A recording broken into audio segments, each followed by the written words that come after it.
আসবে, আমার চেহারা কি হবে, সন্তানাদি হলে আমার চেহারা ক্ষুণ্ণ হয়ে যাবে।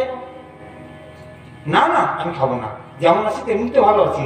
জঞ্জাল, আবার ছেলে পেলে দেখতে গেলে যদি ধন সম্পদ কেউ চুরি করে নিয়ে যায়, ওটা দেখা দেখি কি করবে, খাবোই না। মনে মনে বিচার করছে। একদিন এক বান্ধবীকে বলছি, দেখ আমার তো ব্রাহ্মণ তো আমার জন্য ফল এনে দিয়েছে, খেলেই নাকি আমার ছেলে হবে, আমি তো চাই না। কিন্তু আমার আবার অন্যদিকে সে তো পুত্রের জন্য, পুত্র প্রাপ্তির জন্য এনেছে, তাহলে কি করি বল? তার এক বান্ধবী বললো, তুই চিন্তা করিস না, ফলটা তোকে খেতে হবে না। তোমাদের কষ্ট হচ্ছে এই জন্য সংক্ষেপে কথাগুলো বলছি, ছেড়ে দেবো 5-7 মিনিটে। তাহলে বলছে ওই ফলটা আমি খাবো, কারণ আমার না 6টা পুত্র আছে, 7 নম্বরটা আবার গর্ভে, কখন কি হয় বলা যায় না। তা তুই আমার পুত্রটাকে তুই নিয়ে চালিয়ে দিস। তো চিন্তা নেই, আমি অন্তঃসত্ত্বা হয়ে গেছি অল্প সময়ে। তাহলে বলে আমার অর্থ সম্পদের কোনো অভাব নেই। ধন্দুকারী বলছে, বান্ধবী বলছে আমার অর্থ সম্পদেরই সমস্যা, এবং আমার স্বামী দুরাচার, মদপান করে, 6টি সন্তান আছে, ব্যভিচার দুরাচার। তা কাজ করিস, আমার কিছু পয়সা দিয়ে দিস, আমাকে ফলটা দিস। ওই ফলটা আমাকে দিতে হবে না, আমার পুত্র তোকে দিয়ে দেবো, তুই ছেলে বলে চালানিস। তা কি হবে? বলে তুই এখন থেকে কিছুদিন বাদে তোর স্বামীকে বলবি আমি অন্তঃসত্ত্বা হয়েছি, প্রতি মাসে একটা করে কাপড় কেটে জড়াবি। তাকে মারা, তাকে বুঝতে দিবি না আত্মদেব সংযমী কোনো চিন্তাই নাই। আত্মদেব পুত্রেরই দরকার। তাহলে ফলটা, বলে ফলটা তোদের বাড়িতে এমনই ছিল। আত্মদেবের পরিবার সংসার, ওই সংসারে যদি কোনো মানে গাভী আসতো, সেও বন্ধা হয়ে যেত, অপশকুন ছিল তার উপরে। তাহলে আমার একটা বকনা গরু আছে, বলে বকনা গরুটাকে ওই ফলটা খাইয়ে দিবি, বাস দেখা যাবে কি হয়। এই বলে ফলটাকে কি করছে, ধুন্দুকারী আত্মদেবের স্ত্রী বকনাটাকে ফলটা খাইয়ে দিয়েছে। ধুন্দুলিকে, স্ত্রীর নাম ধুন্দুলি, আর এই পুত্রটা হবে তার নাম ধুন্দুকারী। যাই হোক, দিন যায়, এইভাবে যেতে মাস গেল। কিছুদিন পরে এই ধুন্দুলি আত্মদেবকে ঘোষণা দিল, আমি মা হতে চলেছি। মানে ওই যে বান্ধবীর গর্ভে তো সন্তান আছেই, ওইটা নিয়ে চালিয়ে দেবে, ওকে কিছু পয়সা করে দিয়ে দিয়েছে। কিন্তু ওই বান্ধবী তো কি ব্যভিচারী স্বামী, বলছে এমনই অবস্থা যে তাদের ঔরসে যাই আসবে সব ব্যভিচার বৃত্তি হবে, তাদের গর্ভে যা আসবে। 2 মাস 3 মাস 9 মাস যেতে যেতে এমনি সময় উদরে কাপড় বাড়াচ্ছে। এক সময় কি করেছে, ওই বান্ধবীর সন্তান হয়েছে, তখন কি করলো, ধুন্দুলিকে ডেকেছে বান্ধবী, এবার সন্তান নিয়ে যায় এবং আত্মদেবকে ঘোষণা দিয়ে দে আমি মা হয়ে গিয়েছি, ছেলে সন্তান হয়েছে, দিয়ে দিয়েছে। এই ধুন্দুলিকে কি করেছে, নিয়ে এসে ঘোষণা দিল। আত্মদেব তো মহা খুশি, দেখতেও যায়নি, শুনেছে ছেলে হয়েছে। নাম রাখবে, নাম রাখবে, নাম রাখার চিন্তা করতে করতে এমনি সময় ধুন্দুলি বলল, আমি নাম রাখবো আমার ছেলে, তোমরা কেউ রাখতে পারবো না। আমার নাম ধুন্দুলি, আমার ছেলের নাম আমি রাখলাম ধুন্দুকারী। বাহ, দেখতে দেখতে কিছুদিন বাদে আবার কি হয়েছে, ওই যে গোমাতাকে ফলটা খাইয়ে দিয়েছিল না, এদিকে ধুন্দুকারী বড় হচ্ছে আস্তে আস্তে, তো নিজের সন্তান তো নয়। এদিকে গোমাতার গর্ভ থেকে কিছুদিন বাদে একটা পুত্র সন্তান জন্মেছে। গোমাতার গর্ভ থেকে পুত্র সন্তানের জন্ম, সবাই শুনে তো অবাক।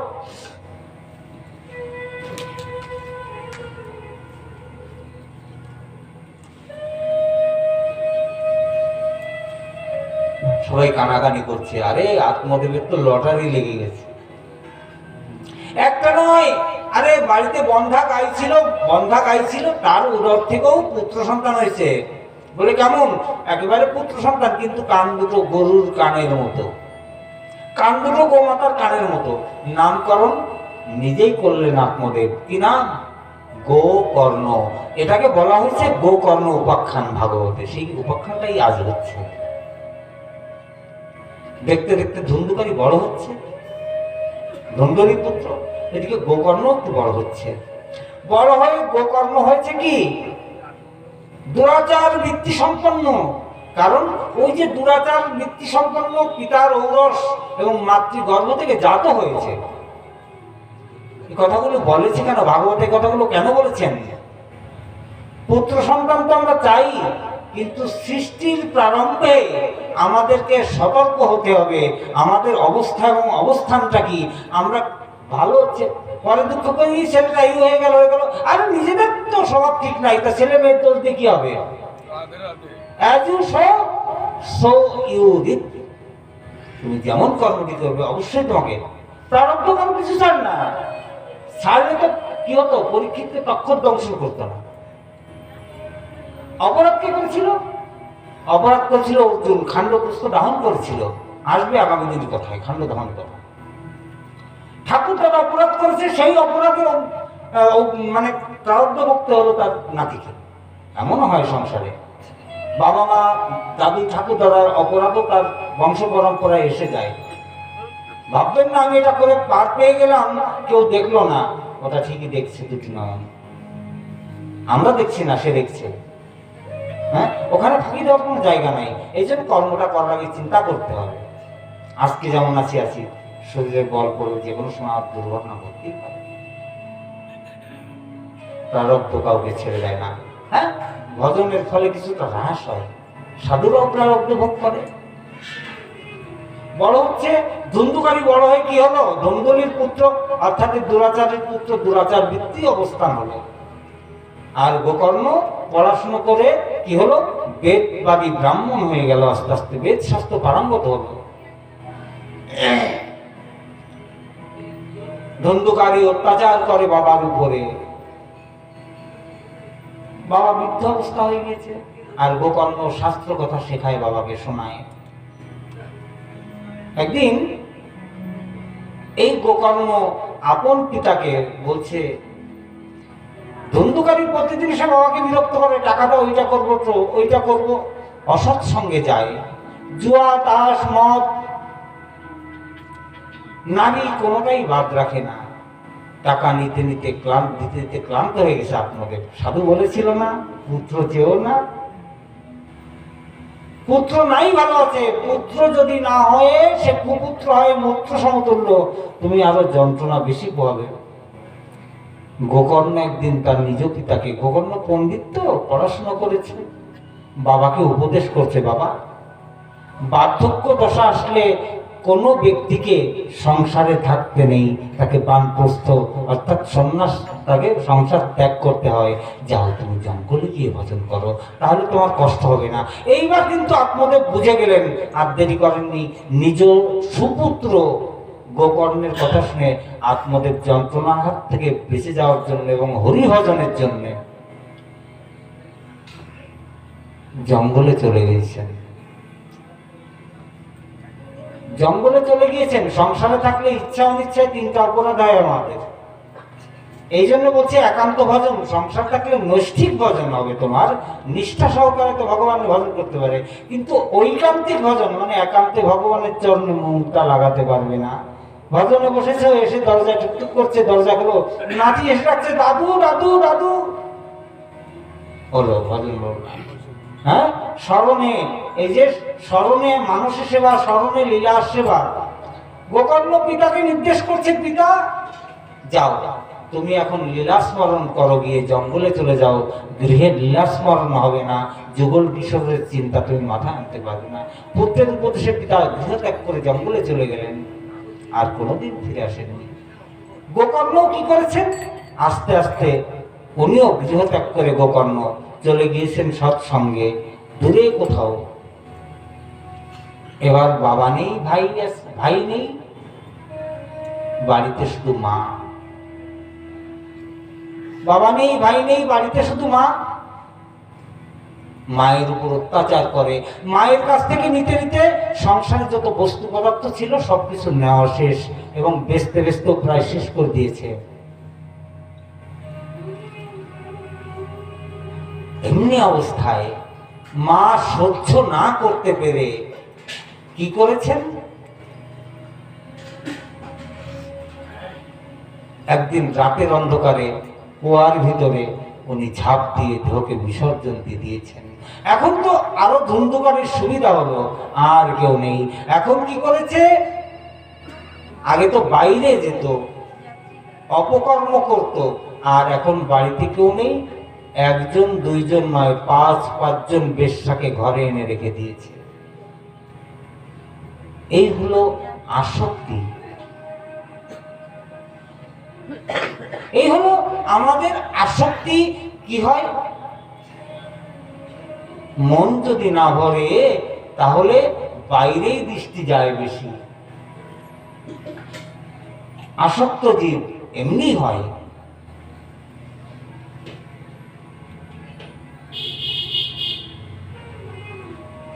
5 জন বেশ্যাকে ঘরে এনে হাজির করেছে, তাদের নিয়ে মনোরঞ্জন করে, বাবার আর কিছু নাই, কিন্তু তাদের তো পালতে হবে। এখন চৌর্যবৃত্তি শুরু করছে, এখানে ওখানে চুরি করে এনে 5 জনকে পালন করছে। দেখুন, এই হলো আসক্তি। শ্রী সম্প্রদায়ের আচার্য রামানুচার্য একদিন একটা নগরের ভিতর দিয়ে যাচ্ছেন তার শিষ্যদেরকে নিয়ে। হঠাৎ দূর থেকে তার নজরে পড়ল, রামানুজাচার্য দেখছেন কি, দূর থেকে তার শিষ্যরা সঙ্গে আছে, দূর থেকে দেখছেন একজন লোক, খুব ধনীমানী লোক, একটা বেশ্যা যাচ্ছে, তার মাথার উপর ছাতা ধরে নিয়ে তার পিছন পিছন চলছে। রামানুজাচার্য তার শিষ্যদের বললেন, কে এটা? শিষ্যরা বললেন, এই নগরের শেঠ। এই যে ছাতা ধরে নিয়ে যাচ্ছে বেশ্যার পিছনে, উনি হলেন এই নগরের শেঠ রঙ্গদাস। হ্যাঁ, রঙ্গদাস নগর শেঠ। এত আসক্তি, ওই নারীর গায়ে রোদ্দুর লাগবে, বেশ্যার গায়ে রোদ্দুর লাগবে, তাই ছাতা ধরে নিয়ে মাথায় ছাতা ধরে নিয়ে যাচ্ছে। এত আসক্তি এই পঞ্চভৌতিক দেহের উপর। আর সহ্য করতে পারেননি, দৌড়ে গিয়ে রঙ্গদাসের গালের উপরে জোরে এক থাপ্পড় মেরে দিয়েছেন। রঙ্গদাস পিছে তাকিয়ে দেখে রামানুজাচার্য।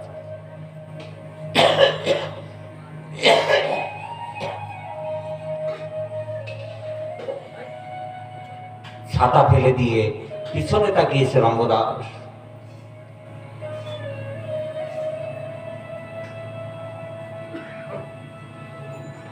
রামানুজাচার্য বলছে, রঙ্গদাস, এটা কি করছো? কি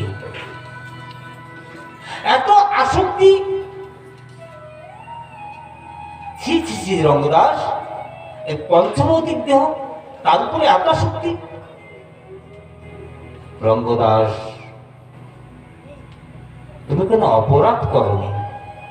জীবের আসক্তি থাকা ভালো, কিন্তু সেই আসক্তিটা যদি পরমাত্মার প্রতি হয়, আমার রাধা মাধবের চরণে আসক্তিটা হয়, সেটা হয় পরমার্থ। আর যেটা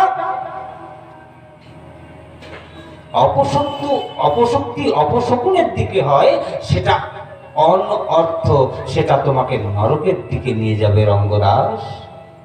তবে আমি খুব খুশি হয়েছি তোমার পরে, তোমার আসক্তি দেখে আমি খুব সন্তুষ্ট হয়েছি। তুমি আজ থেকে এই আসক্তিটা রাধা মাধবের চরণে লাগিয়ে দাও। তোমার আসক্তির বলিহারি যে একজন বেশ্যার মাথায় তুমি সাদা ধরে নিয়ে যাচ্ছ, তাকে রোগ থেকে বাঁচানোর জন্য তুমি রাধা মাধবের চেয়ে তোমার আসক্তির বলিহারি।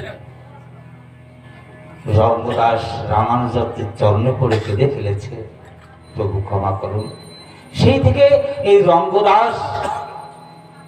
রঙ্গনাথের চরণে এমন ভাবে মনটা দিয়ে যে এমন আসক্ত হয়ে গিয়েছে, রঙ্গনাথ ছাড়া আর কাউকে চেনে না এই রঙ্গদাস। এই হলো আসক্তি। জীবের উপর যখন জীবের আসক্তি যখন আসে, সেটা যদি ভগবৎ সেবার উদ্দেশ্যে হয়, আমার প্রভুর জন্য আমি এটা করতেই হবে, আমাকে ওটা উত্তম। তাই জীব যখন আসক্ত হয় না, তার হিতাহিত জ্ঞান থাকে না। একদিন কি হয়েছে, 5টা বেশ্যাকে পালার জন্য রাজার বাড়ি ডাকাতি করেছে। কিছু নাই ঘরে, ওদের তো পালন করতে হবে, সোনা গহনা নিয়ে চলে এসেছে। এমনি সময় বেশ্যারা চিন্তা করছে রাজার বাড়ি ডাকাতি করেছে, রাত পোহালেই তো ধরবে এসে খুঁজতে খুঁজতে, স্বর্ণ অলঙ্কার দিয়ে সব এনে দিয়েছে।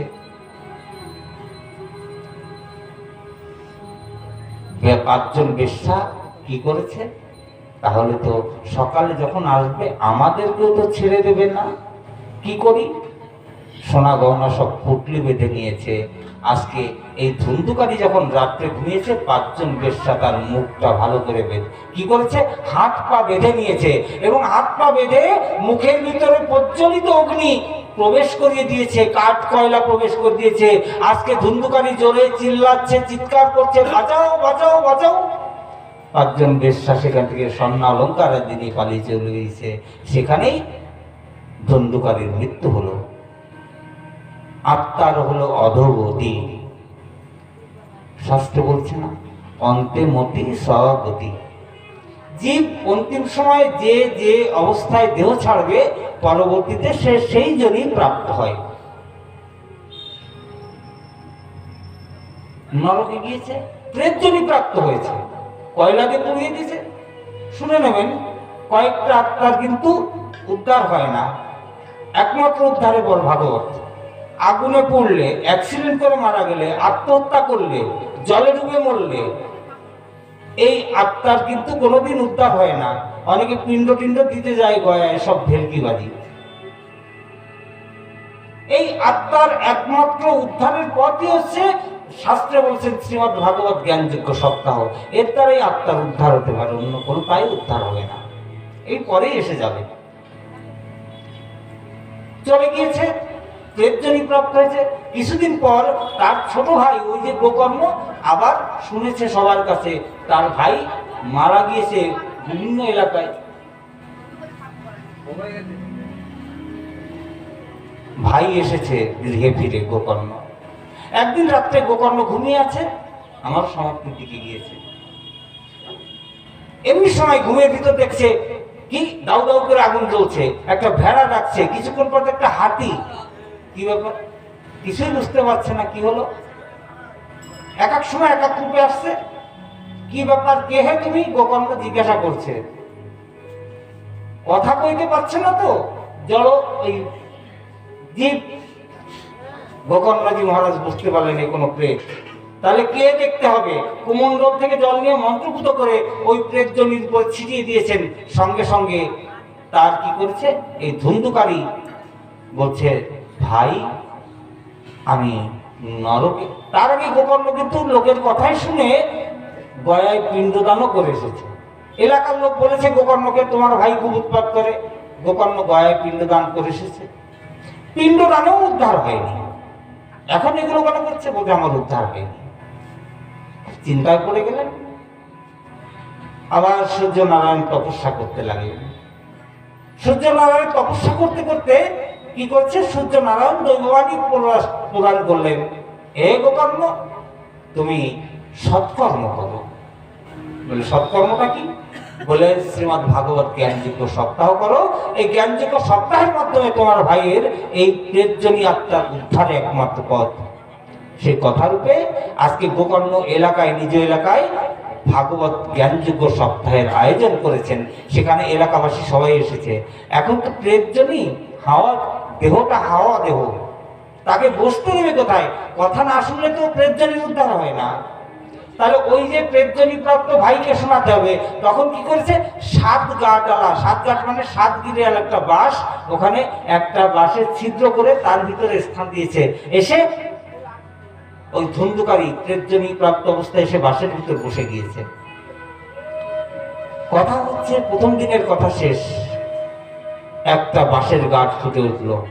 দ্বিতীয় দিনের কথা শেষ, 2টো বাঁশের গাঁট ফুটে উঠলো। তৃতীয় দিনের কথা শেষ, 3টে গাঁট ফুটে উঠলো।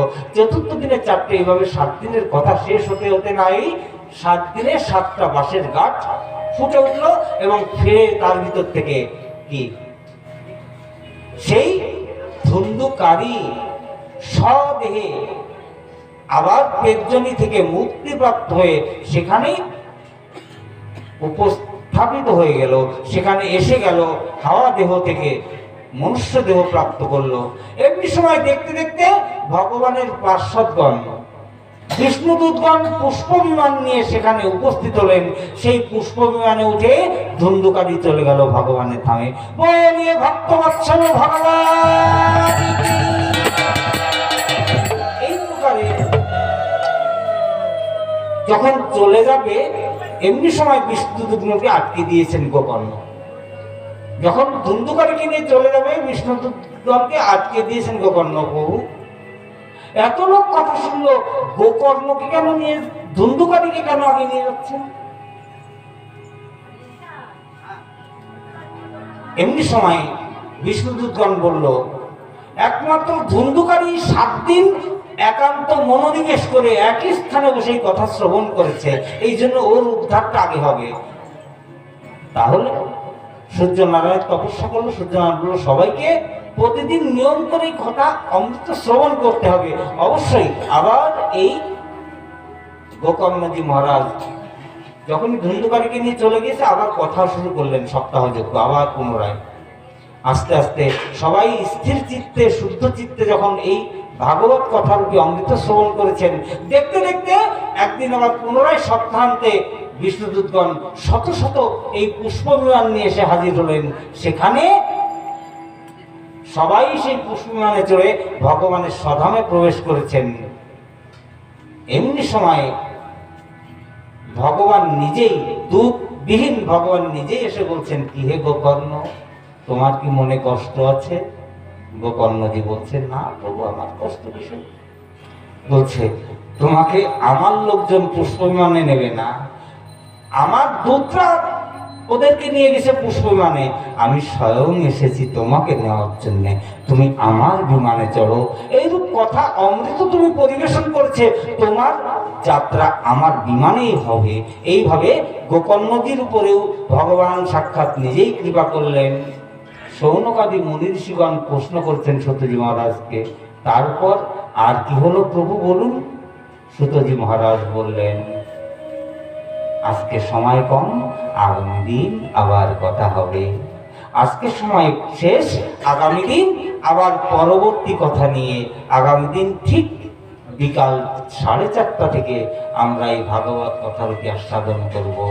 জয় জয় শ্রী রাধে।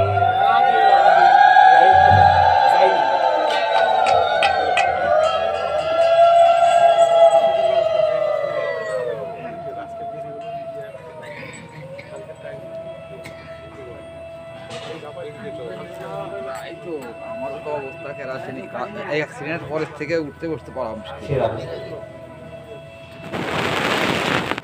আমরা ভাগবত আরতি শেষ করেই বিশ্রাম দেব, আপনারা প্রসাদ নিয়ে যাবেন। আজকে একটু রাত হয়েছে, আমি ব্যাসপীঠ থেকে আপনাদের সবার কাছে হাত জোড় করছি, আগামী দিন প্রয়াস করব 8:30টায় বিশ্রাম দেওয়ার জন্য।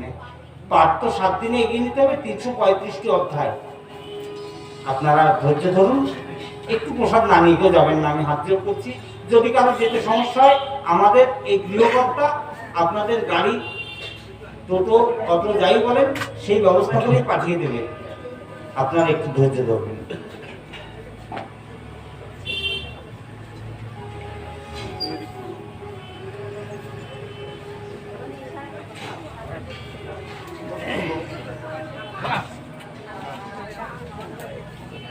बाके बिहारी आरती गाओ, बाके बिहारी तेरी आरती गाओ, बाके बिहारी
গৃহকর্তা এলাকাবাসী দেশবাসী কি আপন বন্ধু গোবিন্দ কি আজকের আনন্দ কি জয় জয় শ্রীরাম।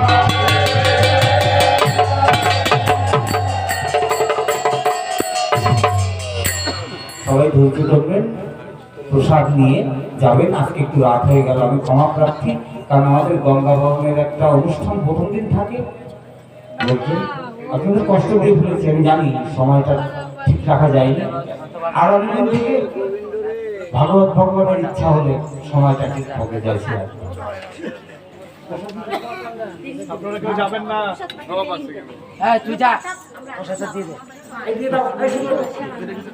এটা প্লেটায় সেগুলো তো এই এগুলো রাতে দিয়ে আছে বন্ধ কর ভিডিওটা।